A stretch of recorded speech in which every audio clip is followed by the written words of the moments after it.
여러분도 그런 느낌이 드시나요? 남편 잘 만난 여자네 하는 생각이에요. 근데 전 그런 말을 들을 때마다 남편 덕분에 잘 사는 느낌을 받아서 좀 속상할 때가 있어요. 제 힘으로 얻은 게 없는 느낌이랄까요? 실은 제가 제 분야에서 일하고 싶은 꿈이 있었거든요. 결혼하면서 꿈을 남편에게 양보하게 됐지만 저는 치열하게 공부도 했고 직장에 다니면서 저녁 시간에는 대학원에 가서 학업도 이어갔지요. 이런 저의 노력을 보고 항상 친구들이 하는 소리가 있었어요. 넌 무슨 욕심이 그렇게 많아? 인생에서 배울 게 얼마나 많은데 모르는 사람처럼 그렇다니까 반신기해 죽겠네. 생각해보니 더 좋은 사람이 되고자 하는 욕심이 있었던 것 같아요. 나중에 누군가를 도울 수 있는 의미 있는 일을 하다가 죽고 싶다는 개인적인 소망도 컸죠. 그리고 부모님을 보고 배운 부분이기도 하고요. 아버지는 새벽 4시쯤 일어나서 신문을 읽고 운동하는 걸 지금까지 저의 나이까지 한 적이 없거든요. 내 자신과의 약속을 잘 지켜야 된다는 거예요. 네, 무슨 일을 하든 성공한다는 스스로 게을러지는 것만큼 무서운 것은 없어요. 항상 내 자신과의 약속을 잘 지켜라. 자기 개발하는 게 너무 당연한 분위기가 제 집안에 있었죠. 하지만 사람이 2마리의 토끼를 다 잡을 수는 없잖아요. 아무래도 그런 시간 때문에 연애는 뒷전을 밀고 있을 수밖에 없는 게 흠이라면 흠이었어요. 30 초반이 되었을 때도 부끄러운 일이긴 하지만 제대로 된 연애 한 번을 해보지 못한 채 살아왔어요. 어느 날 대학원 수업이 끝난 저녁에 한 남자가 벤치 한가운데 배를 움켜쥐고 누워 있더라고요. 괜찮으세요? 도와드릴까요? 저 119 살려주세요. 식은땀이 나는 전체의 젖은 얼굴을 보니 몸 상태가 좋지 않은 것 같았어요. 119 불을 켜요. 전 모르는 사람인데도 같이 119가 오기를 기다리면서 했어요. 저를 계속해서 쓰러지지 않게 도와주시고 그리고 공부한 대로 그 사람에게 계속 질문했어요. 이름이 어떻게 되세요? 정신을 잃어버리면 안 돼요. 강민서, 강민성 씨, 여기 학교 다니세요? 그리고 제가 그 사람의 손을 꽉 붙잡고 구급차가 올 때까지 버텨냈습니다. 제 손도 땀이 젖을 정도였어요. 그리고 보호자도 아닌 신분으로 같이 병원까지 가서 가족들에게 연락했죠. 그렇게 한 사람을 살렸다는 생각으로 집으로 돌아왔어요. 사실 그 이후에 어떻게 되었는지 궁금하기도 했지만 보호자가 도착한 후에도 제가 거기에 있으면 살해를 받고 싶은 생각이 들지 않을까요? 부담스러울 것 같아서 괜히 일찍 돌아왔죠. 그런데 함께 수업을 듣는 동기들이 학교에 놓친 듯한 대문짝만한 벽부터 지렸다고 하더군요. 누가 나를 찾나 보다. 어떤 남자가 자신을 구해준 은인으로 연락을 주더라고요. 그렇게 하다가 학교 전체에 이야기가 퍼질 것 같아서 아득한 친구의 말대로 그가 가르쳐준 장소로 찾아다녔는데 그의 이름이 적힌 벽보를 보러 가니 정말로 나를 찾아서 인사를 전하고 싶다는 진심이 느껴졌어요. 그래서 며칠 동안 고민하다가 연락을 결심하고 그분이 내 목소리를 듣자마자 기억해 주더라고요. 네, 그날 도와준 분이 맞아요. 얼마나 오래 찾으셨는지요? 왜 이제서야 연락하셨죠? 벽보까지 붙이셨다더라고요. 뭘 그렇게까지 하시는 거죠? 당연하지요. 그날 병원에서 그냥 떠나셨는데 제가 잠에서 깨어나자마자 얼마나 찾았겠어요. 가족들이 오셨다는 소식을 듣고 왔어요. 저만 있으면 부담스럽고 서로 그럴 것 같아서요. 아니에요. 목숨까지 구해주신 것이나 다름없는데 한 번 만나서 제대로 갚을 기회를 주셔야죠. 그리고 감사의 표시를 전하고 싶다는 그분을 성의를 보여줘서 한 번은 식사 정도를 함께하고 넘겨야겠다 생각했어요. 이대로 기다릴게요. 맨날 전화가 걸려올 수도 있겠지요. 그리고 고급 레스토랑에서 그 남자를 기다리고 있을 때 어둠 속에서 갑자기 나타나 그 전과 다른 모습을 하고 있는 사람을 보게 되었어요. 그는 키도 크고 인물도 훤칠하며 안정된 인상을 가진 남자였어요. 정말 감사했습니다. 먼저 이것을 받아주세요. 제가 준비해온 거대한 꽃다발도 제품에 들어오지 않는데 준비해 왔었어요. 그 프로포즈를 받는 기분에 부끄럽기도 했죠. 그분은 사회복지 관련 일을 하고 싶어 하셔서 제가 알고 있는 사항입니다. 전문가가 도와주셔서 정신을 잃지 않고 돌아온 것이 다행이었어요. 그 덕분에 살아남을 수 있었죠. 그 상황에서 계속해서 질문을 해주셨기 때문에 저도 공부한 것을 실제 상황에 써먹을 수 있었습니다. 그리고 당시 그 남자는 궁금한 점을 참고 있었다는 태도로 나를 대해주셨죠. 그런데 이런 것을 물어보면 질리실까요? 결혼을 했을까요? 또 만나는 사람이 있나요? 궁금해서요. 아니요, 남자친구도 없고요. 홍기가 이미 지났어요. 경험하신 바로 가장 중요한 것은 무엇인가요? 신이 칠 듯 큰 반응을 보이는 거요. 실은 어머니께서 그날과는 뒷모습을 언뜻 본 것 같다고 하셔서 왠지 모르게 전울이 깜될 것 같은 느낌을 받았어요. 웃기지 않나요? 그러더니 갑자기 전화까지 바꿔주시더군요. 그래서 저는 아무런 준비 없이 시어머니와 첫 전화까지 했어요. 어머니, 왜 그냥 그날 가셨어요? 얼마나 찾아보셨지? 아닌데, 가족들이 오셨는데 가셔야겠죠. 아니, 제가 주책 맞지만 무슨 태몽 꾼 것처럼 그 나라 아가씨 스쳐가는 모습을 보는데 갑자기 우리 며느리가 될 것 같은 예감이 드는 거예요. 그래서 오늘 아들에게 2년 전 했나요? 나타날지도 모르겠다고 진지하게 갔다 와라고 했어. 아이, 우리 아들 좀 잘 좀 보세요. 부탁해. 괜히 그런 말만 나오니까 이 자리가 더 데이트하는 것처럼 느껴지더라고. 묘한 느낌이었어. 그리고 자기 이야기를 더 자세히 털어놓았어. 공부하는 사람들은 그렇게 되는 경우가 많잖아. 교수해 보겠다고 몇 년 동안 공부만 했어. 친구랑 술 한잔할 시간도 없이 살았어. 그런 상황 이해하려고 할 때 나조차 없을 것 같고 미래를 함께 꿈꿀 사람을 찾기 위해 여기까지 왔다고 생각해. 그 말을 듣자마자 나도 모르게 고개를 끄덕였어. 당신의 이야기를 꼭 듣고 싶은 것 같아요. 아마도 상황이나 생각이 서로 비슷해서 그런 것 같아요. 꿈에 대한 얘기도 자주 나눴고 어린 시절 이야기까지 매끄럽게 풀어갔던 것 같아요. 그리고 헤어지는 길에 어머니가 말씀하신 예감이 무엇인지 직접 보고 나니 이해가 되는 것 같아요. 왜냐하면 제 곁에 계속 있을 것 같아서요. 계속해서 자주 결혼할 것 같은 예감을 가졌다는 어머니의 말과 그의 남편이 되는 것은 부담스러웠지만 오랜만에 대화가 잘 통하는 사람을 만나 반가운 마음이 들었기 때문에 몇 번 더 만나기로 했어요.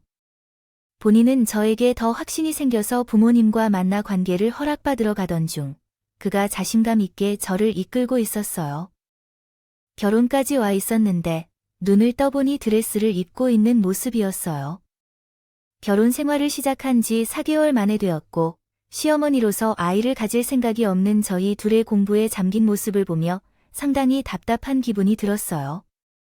처음에는 1년 정도 핀잔을 주는 정도였지만 이해가 비싼 것은 아니라도 괜찮은 와인이라고 해서 갑자기 와인을 사오신 것이었어요. 집이 독서실이나 아니면 분위기를 내야 하는 것도 아닌데 둘이 집에서만 공부하며 앉아있는 게 고자가 됐어요. 부부끼리 분위기를 내야 하고 예쁜 옷을 입는 것도 해야겠다고 생각했죠. 그래서 상대가 좀 더 잘 알겠지. 대충 웃음으로 무마하며 넘겨왔어요. 그런데 2년이 지나자 어머니의 압박이 조금씩 더해지고 있어요. 예, 너네 한번 갖고 와봐. 갑자기 집에 와서 대뜸 내일부터 꺼내오라고 하더라고요. 아, 봐봐. 이게 무슨 일이야? 80대 노인도 안 입는 편한 옷만 입고 다니다 보니까 남자가 만지고 싶은 생각이 안 들어. 남자를 만나봤어. 설마 민성이가 처음이냐? 아무리 시어머니와 한 식구가 됐다 하더라도 이런 얘기를 나누는 건 너무 불편해. 어머니가 이런 얘기까지 나누는 건 불편해. 아, 둘 다 소맥을 같이 마시며 만나서 어느 세월에 되려나? 여자가 노력을 해야지. 아, 남자가 좀 만지고 싶게. 아이를 간절히 원하는 마음도 100번 알지만 제 나이가 많아서 그런 부담이 있는데요. 되겠냐고요. 어떤 자세가 필요한지 모르겠지만 그렇다고 단호하게 행동하는 것은 아니었습니다. 제가 그러고 싶지 않았어요. 결혼하면 둘만 살아도 괜찮다고 하셨잖아요. 네, 알겠어요. 그거라도 있고 괜찮은 거 하나 살 테니까. 늙은 시어미가 얼마나 도와줘야 되는 거면 좀 더 자세히 이야기해 줄래요? 양가 부모님들이 결혼하면 둘만 잘 살아도 좋겠다고 하셨어요. 그렇지만 생각이 바뀌었다는 것도 알겠지만 그것을 실제로 체감하는 것은 다른 문제예요. 그러더라고요. 얼마 후 시어머니로부터 최후의 통첩이 날아왔어요. 너 아무래도 대학원 공부 일단 그만두는 게 좋을 것 같다. 나중에 얼마든지 다시 시작해도 되잖아. 갑자기 왜요, 어머니? 여자가 할 일을 먼저 해야지. 핏줄을 이어야 할 것 아니야? 민성이 같은 아들 안 갖고 싶니? 좋은 유전자 써먹어야지. 아이 때문에 그러시는 거예요? 꼭 그 문제인 줄 아니, 그거. 아니라도 민성이 자리가 얼마나 유지가 힘든데? 내조를 잘해야지. 내조를 전 충분히 배려하면서 하고 있어요, 어머니. 같은 내 교수 임용된 친구 있는데 걔가 얼마 전에 불미스러운 일로 잘렸다는 말이에요. 너 그거 알고 하는 소리잖아. 문제도 아니고 와이프 문제 때문에. 그 일은 증거도 다 있고 덮기 힘든 실수였잖아요. 그래도 와이프 문제가 같이 지쳐서 그 꼴이 나잖아. 제가 그럴 일은 보정도 없는데 왜 그러세요? 저도 그애 생각해서 조심하며 살아가요. 어머니, 논문 하나만 내면 졸업을 앞둔 상황에 벼락처럼 찾아온 이 통보가 너무 억울했죠. 남의 일로 저도 같은 사람이 되는 것도 싫었지만 7년이 넘게 틈틈이 공부해온 훗날의 꿈을 저버리는 게 속상했어요. 어머니는 목소리를 깔면서 더는 못 참겠다는 듯. 너 왜 아무것도 양보를 안 하니?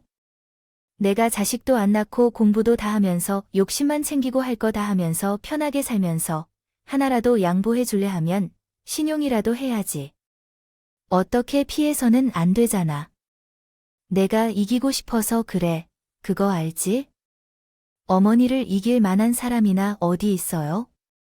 아니에요. 너밖에 모르는 거 알지? 지금 하는 행동이 그렇게 갑작스럽게 공부까지 그만둘 거라고 이야기를 받아들일 수 없고 서로 감정만 상한 채 이야기를 끝마쳐. 그러다가 얼마 지나지 않아 어머니는 갑자기 이상한 재혼을 했대요. 거의 생각을 해본 거야. 너도 편하게 공부하고 서로 대해야겠다고 생각했어. 그러려면 차라리 그런 여지를 없애는 게 나을 것 같아.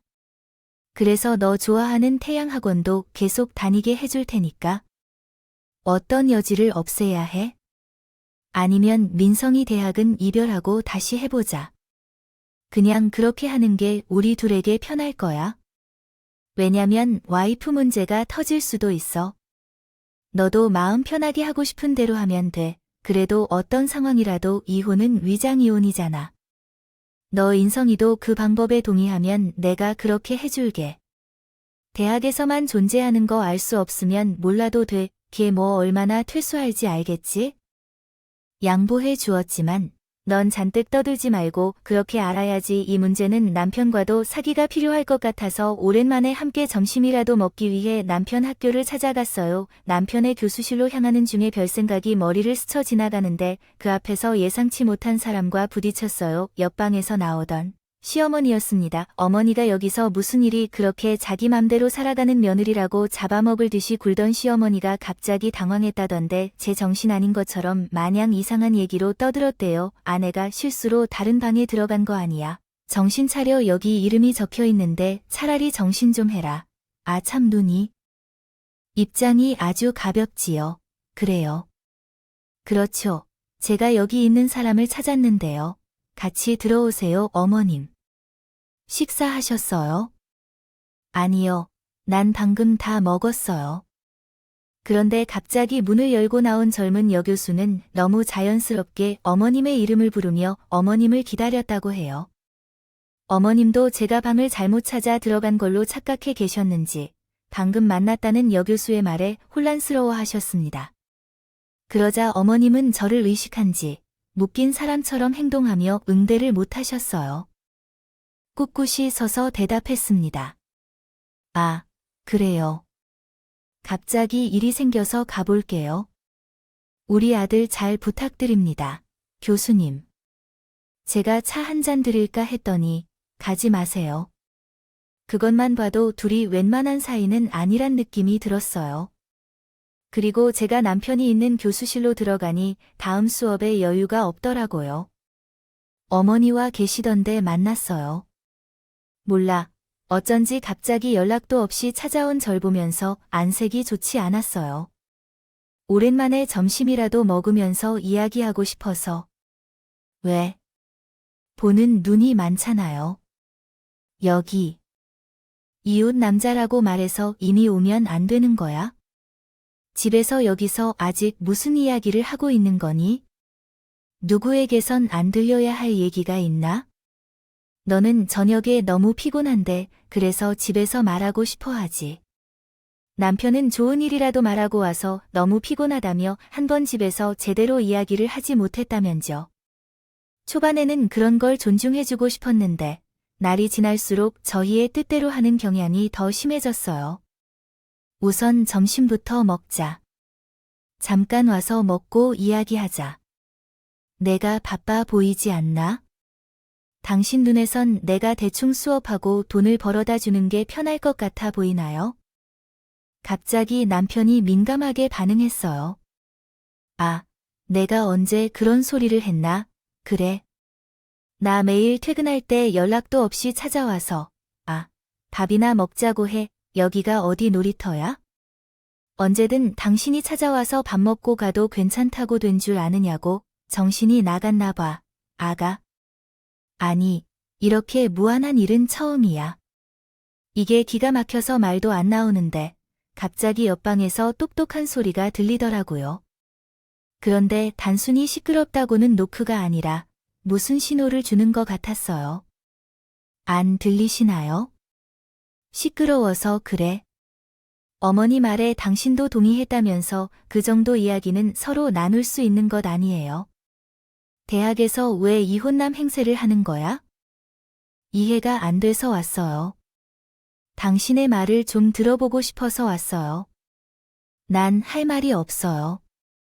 당신도 내 앞길을 생각한다면 그런 건 배려해주면 좋잖아요. 학교만 안 오면 아무도 모르는 듯이. 그게 무슨 배려야? 내가 밖에서 뭘 하고 다닌다고. 당신도 일본인이 아니잖아. 그렇게 해주겠다고 했잖아. 편하게 살면 내가 신경 쓸 게 없이. 그게 편한 거라고 생각해. 당신은 왜 내 명의를 이용해서 하고 싶은 게 있어? 누가 보면 이게 무슨 부부야? 됐고, 나 당분간 집에 못 들어가니까 그렇게 알아. 도시락은 버리든지 마음대로 해. 저도 불쾌한 마음에 씩씩하며 집으로 돌아왔어요. 그리고 어머니는 아까 그 상황을 제게 해명하고 싶은지 집 앞에 와서 저를 절 기다리고 계셨어요. 아니, 아까 그 말이에요. 어린이 인성이 많이 도와주는 분이시고 옆방에 계시니까 내가 한 번씩 잘 되도록 보이기 위해 김치도 주시고 도시락도 싸서 주시는데, 그걸 본 거예요.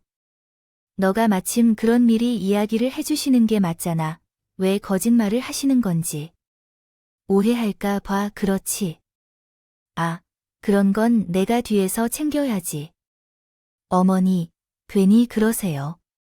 너무 마음 쓰실 필요 없어요. 민성 씨, 본인 일을 성실하게 잘해오신 분이시고요. 그녀의 어머니가 안 좋은 일을 보시고 염려하시는 것 같은데 그 사람 스스로 잘할 것을 믿어주셨으면 좋겠어요. 어린이가 아닌데요. 솔직히 동료 교수인데 무슨 총장님을 모시는 것 마냥 어머니가 그러고 다닌 모습이 좀 찜찜하더라고요. 그리고 어머니는 제 눈치를 살피시더니 안심하고 드디어 돌아가시더라고요. 평소와 달리 어머니의 행동만 봐도 여교수의 존재가 이웃을 만들어야 하는 이유와 어떤 관련이 있는 것 같은 예감이 들었어요. 그래서 전 확실한 증거가 나오기 전에 섣부르게 행동하지 않고 가만히 기다렸습니다. 그러나 의도치 않게 일이 결국 터지고 말았어요. 어머니가 새벽에 응급실로 실려갔다가 다음날 간이식이 제일 나은 방법이라는 이야기를 듣고 말았어요. 아무래도 그런 일이 발생하면 가족들부터 검사를 받아봐야 해요.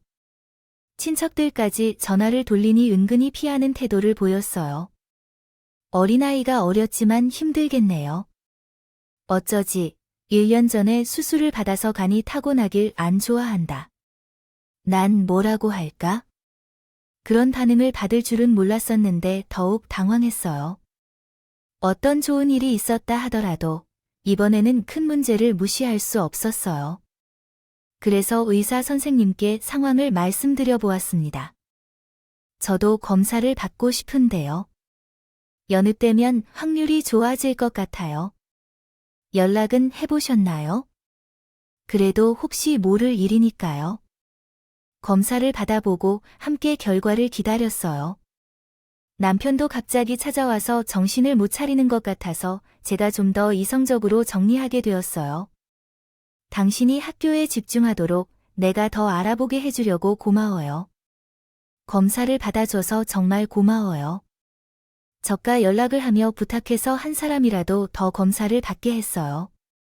요즘 어머니 안색이 좋지 않아서 더 걱정되던데요. 그 사람은 전부 다가 문제였던 것 같아요. 미친 듯이 그러다가도 모르고 있었던 게 며느리로서도 참 부끄러웠죠. 그리고 얼마 지나지 않아 예상치 못한 결과를 얻게 되었어요. 의사 선생님도 그것을 보며 놀라워했더라고요.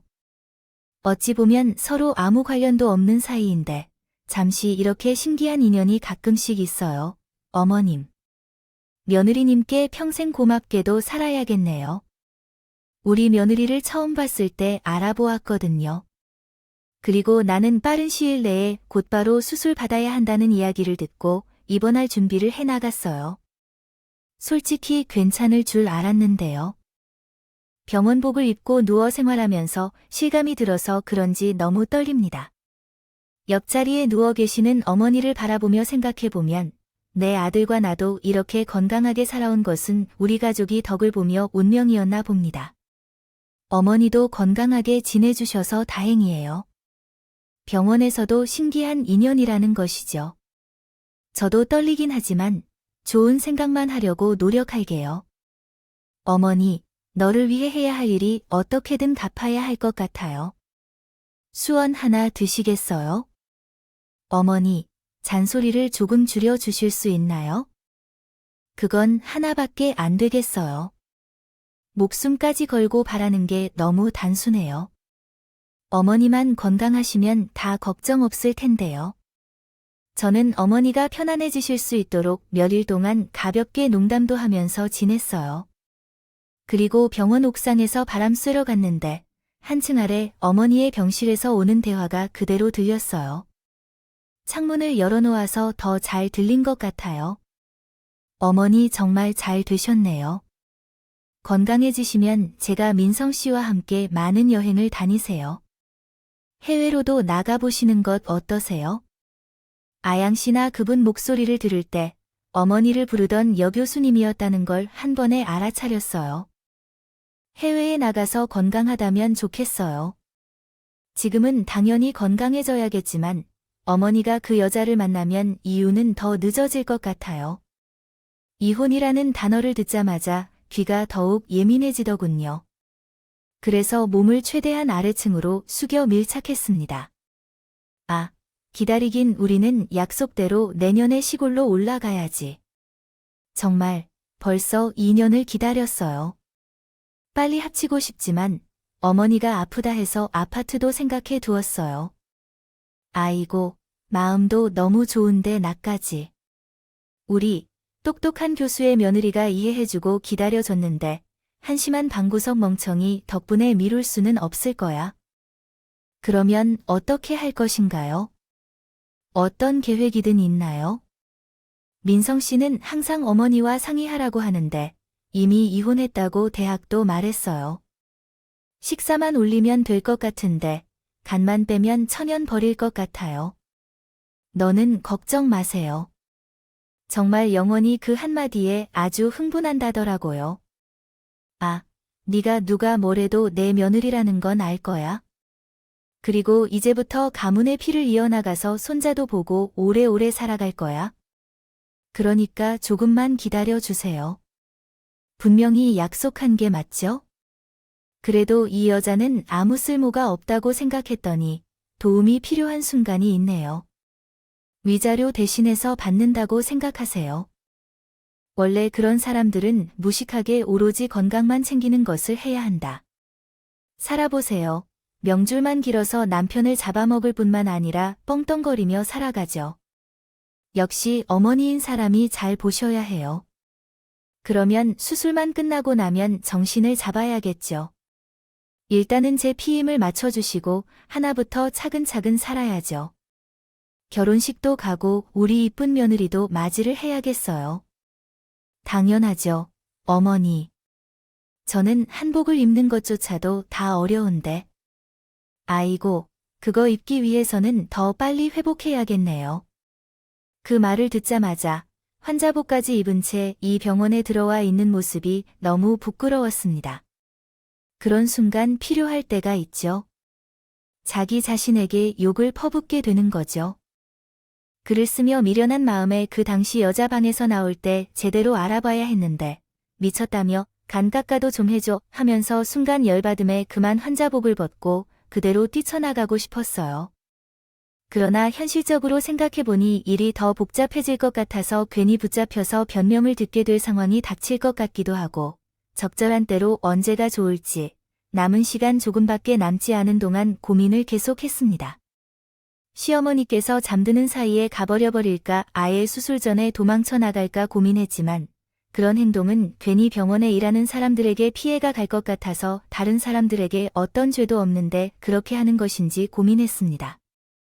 불륜저절은 남편에게서 거기에 더 얹어 며느리 간이나 빼먹고 도망가려는 시어머니 때문에 순간 토끼를 잡으려는 별주부에게서 기지를 발휘한 예전 이야기처럼 나도 날쌔게 토끼가 돼서 이 상황을 모면해야겠다. 타이밍만 살피고 있었죠. 그리고 수술실 근처를 서성거리다가 저를 보던 간호사 한 분이 많이 긴장되세요. 네, 이런 일이 처음이라 너무 무서워 보여요. 링거라도 좀 놔드릴까요? 안색이 너무 안 좋아 보여요. 제 창백한 얼굴을 보며 간호사도 걱정이 많아 보였고 나는 수술실 옆방에서 링거를 맞고 대기하는 척하며 상황을 살았다.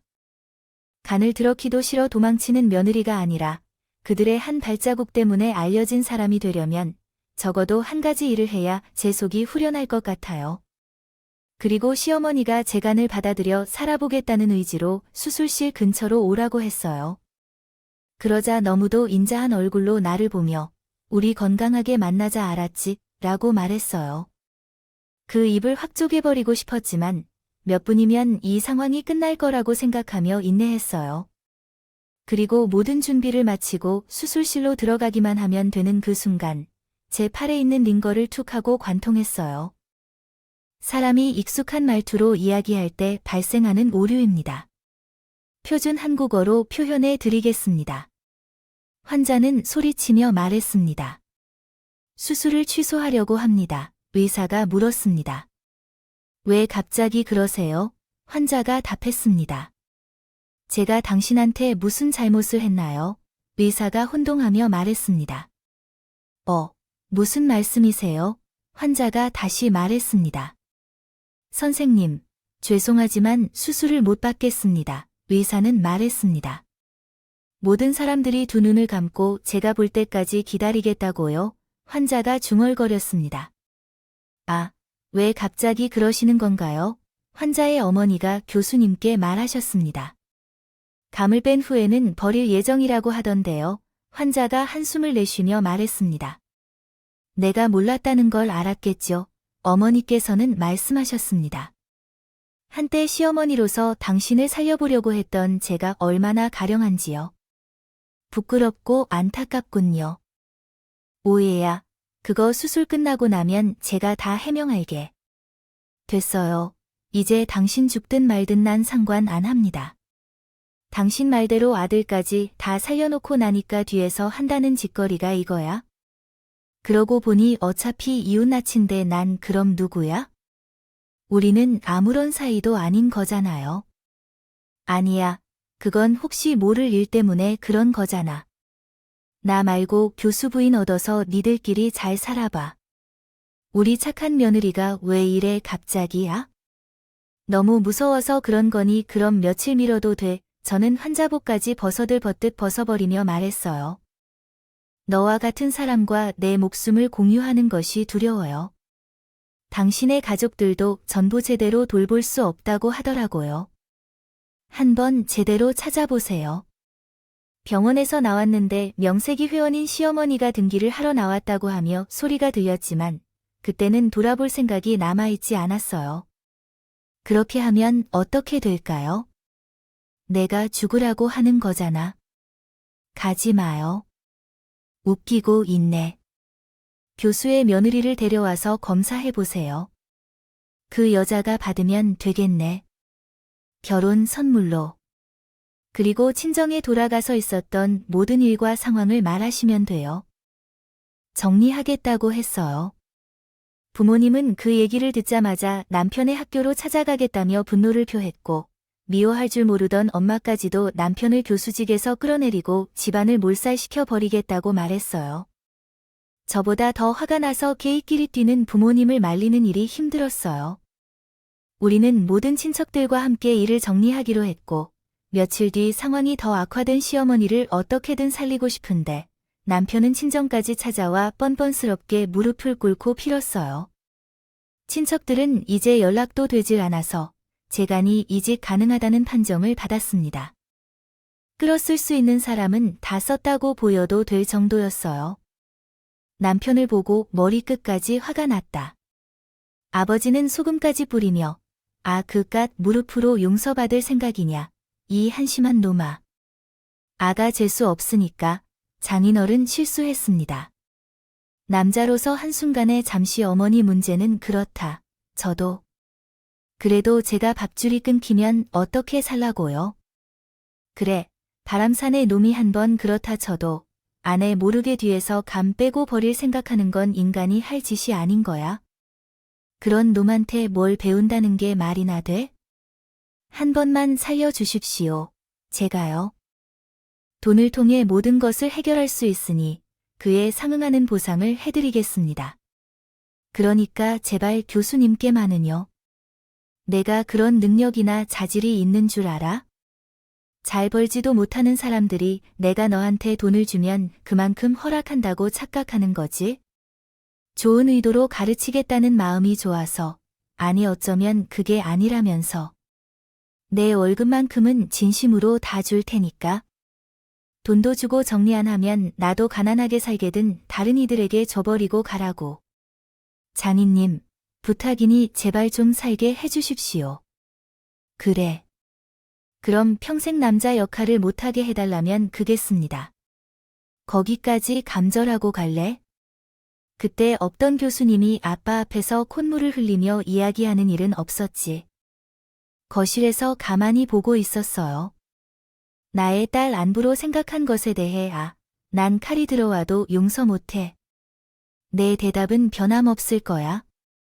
오지 마. 저희 엄마의 수술비라도 제가 마련하려면 그리고 전 도저히 참을 수 없어 밖으로 나가 말했어요.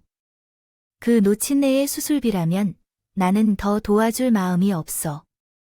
그 여자가 받으라니까 검사도 안 받으려고 해. 여보, 제발 전화 좀 받아줘. 이야기 좀 하자고. 그 여자랑은 이미 끝났어. 정말이야.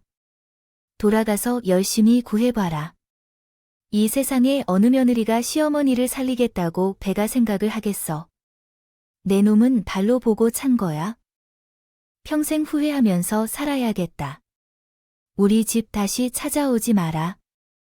다음에는 신고할 거다. 일만 아니었어도 남편은 가정과 엄마의 목숨까지 보호할 수 있었을 것이다. 그리고 저도 아버지 말대로 한 번의 바람을 피웠다면 넘어갈 수도 있었을지도 모른다. 하지만 저를 누가 토끼처럼 속이거나 내버리려 하는 음모를 꾸미고 있는 것 같아서 이런 불신 속에 어떻게 얼굴을 내걸고 가족이라고 살아가겠느냐? 뒤에서 사람을 속이고 위선을 부리는 것은 불륜을 저지른 것보다 훨씬 더 나쁘다는 것을 깨달았다. 인격 자체가 퇴색되었다. 더 이상 어떤 사죄나 용서할 수가 있을까? 결국 시어머니는 위급한 상황에 빠지고 남편은 무자비한 비난으로 교수직마저 옮겨버린다. 내려왔다고 했던가요? 그래도 아직도 부모님은 화가 풀리지 않아요. 밤마다 이불을 차고 자도 깨어있는 시간이 많은데요. 그런 상황을 함께 겪고 정말 운이 좋았다고 해도 평생 나 혼자 겪지 않았을 경험을 만든 것 같아요. 딸로서 죄송한 마음도 많이 있어요. 이제 잘 살고 있는 모습을 보여주는 것이 최선인지 모르겠어요. 그래서 하루하루 더욱 열심히 살아가고 있어요.